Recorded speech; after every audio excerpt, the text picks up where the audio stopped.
Hello మిమ్మల్నే అండి. శీతాకాలంలో వచ్చే జలుబు, దగ్గు లాంటి ఆరోగ్య సమస్యలతో పాటు నడుము నొప్పి, కీళ్ల నొప్పులను తగ్గించి, ఎముకలకు బలాన్నిచ్చి, ఇమ్యూనిటీని పెంచి, గోందుతో లడ్డూలు ఎలా చేసుకోవాలో చూద్దాం. బాలింతంలో పాల ఉత్పత్తి కోసం కొందరు ఈ లడ్డూలు చేస్తూ ఉంటారు. ఎంతో రుచిగా, ఎన్నో ఆరోగ్య ప్రయోజనాలుండే గోందు లడ్డూలు చేయడం కోసం ముందుగా పావు కప్పు వరకు గోందును తీసుకోండి.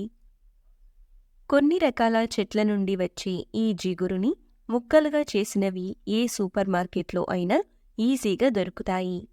గోందును కాస్త పలుకులుగా క్రష్ చేయడం కోసం ఇలా రోల్లో వేసుకొని లైట్గా క్రష్ చేసుకోండి. ఇలా ముక్కలుగా చేసిన గోందును పక్కనుంచండి. ఇప్పుడు స్టవ్ మీద కడాయిలో 2 టేబుల్ స్పూన్ల వరకు నెయ్యి వేడి చేసి అందులో 2 టేబుల్ స్పూన్ల బాదం పప్పు పలుకులు, 2 టేబుల్ స్పూన్ల జీడిపప్పు పలుకులు, 2 టేబుల్ స్పూన్ల ఎండు ద్రాక్షలు, ఇంకా ఉంటే 2 టేబుల్ స్పూన్ల వరకు గుమ్మడి విత్తనాలు కూడా వేసి నెయ్యిలో దోరగా ఫ్రై చేసుకోవాలి. వీటితో పాటు ఇంట్లో ఉండే ఏ డ్రై ఫ్రూట్స్నైనా మీరు ఈ లడ్డూల కోసం వాడుకోవచ్చు.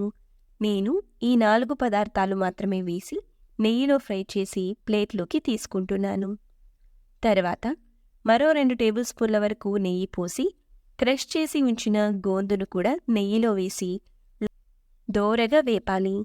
ఇవి ఇలా పువ్వుల్లా విచ్చుకుంటాయండి. గోందును ఇలా నెయ్యిలో ఫ్రై చేస్తే ఇవి ఇలా పైకి పొంగుతాయి.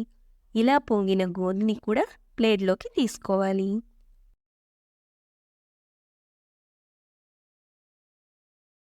ఇప్పుడు మరో 2 టేబుల్ స్పూన్ల నెయ్యి పోసి అందులో 1 కప్పు గోధుమ పిండి, 2 టేబుల్ స్పూన్ల శనగపిండి, అరకప్పు బొంబాయి రవ్వ పోసి లో ఫ్లేమ్లో కలుపుతూ వేపాలి.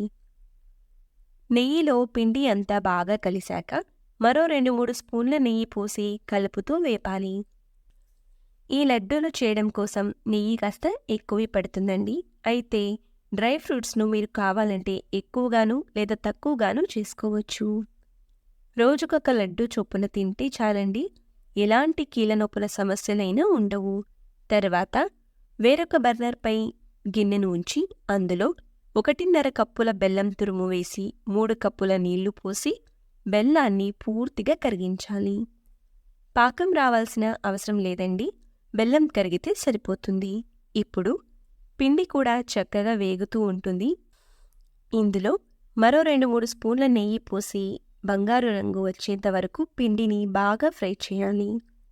ఇలా సుమారు 15 నిమిషాల పాటు పిండిని నెయ్యిలో వేపుతూ ఉంటే లైట్గా కలర్ చేంజ్ అయ్యి ఈ విధంగా గోల్డెన్ కలర్లోకి వచ్చి సైడ్ నుంచి నెయ్యి రిలీజ్ అవుతూ ఉంటుందండి. ఇప్పుడు కరిగించిన బెల్లం నీళ్లను సగం వరకు వడకట్టి పోసుకోవాలి. మొత్తం ఒకేసారి పోయకుండా 2 విడతల్లో బెల్లం నీళ్లను పోసి మిశ్రమాన్ని బాగా కలపాలి. ఉండలేమీ ఏర్పడవండి, కాబట్టి నిదానంగా కలపండి. ఇలా పిండి అంతా బెల్లం నీళ్ళలో బాగా కలిసేదాకా కలుపుకొని మిగిలిన బెల్లం నీళ్ళను కూడా ఇందులో పోసి అది కూడా పిండి అంతా బాగా అబ్జర్వ్ చేసుకునేంత వరకు మంటను మీడియం టు లో ఫ్లేమ్లోకి అడ్జస్ట్ చేసుకుంటూ కలుపుతూ కుక్ చేసుకోవాలి. 3-4 నిమిషాలకే పిండి నీళ్ళనంతా బాగా పీల్చుకుంటుంది. ఎప్పుడు ఫ్రై చేసిన డ్రై ఫ్రూట్స్ గోందును వేసి అరకప్పు కొబ్బరి తురుముని కూడా యాడ్ చేసుకోవాలి. ఇప్పుడు అంతా బాగా కలిసేలా మిక్స్ చేసి 5 నిమిషాల పాటు కలుపుతూ ఉడికించాలి. చివరగా ఇందులో 1/2 స్పూను ఇలాచీ పొడి కూడా వేసి ఇదంతా బాగా కలిసేలా మిక్స్ చేసుకోండి. ఈ గోందు మిశ్రమం అంతా కూడా ప్యాన్ నుంచి ఈ విధంగా సపరేట్ అవుతూ ఉన్నప్పుడు స్టవ్ ఆఫ్ చేసి ప్లేట్లోకి తీసుకోవాలి. ఈ మిశ్రమం అంతా పూర్తిగా చల్లారే వరకు పక్కనుంచి తర్వాత లడ్డూలా చుట్టుకోవాలి.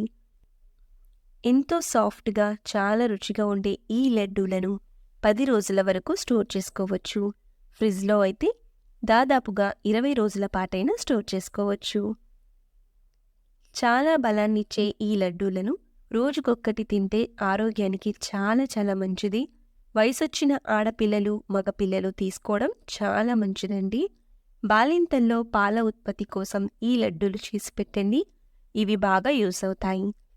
ఎంతో హెల్తీ అయిన, టేస్టీ అయిన ఈ సాఫ్ట్ అండ్ స్వీట్ గోందు లడ్డూలు మీకు నచ్చితే వీడియోకు లైక్ చేయడం అస్సలు మర్చిపోవద్దండి. అలాగే మన ఛానల్ను సబ్స్క్రైబ్ చేయండి.